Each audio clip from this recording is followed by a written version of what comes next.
झो झो झो झो रे बाळा झो झो झो झो झो झो झो झो लाडके झो झो झो झो झो झो झो झो रे बाळा झो झो झो झो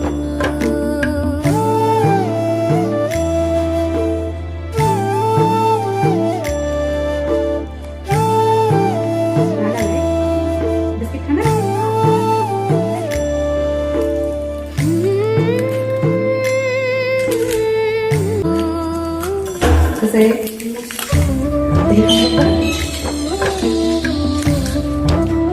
कसं आहे मी दोन्ही बी सेम आहे. तू एकच पुढातून काढले. तसंच माझ्यासाठी तू आणि बाळ दोन्ही पण सेम आहे. ओके.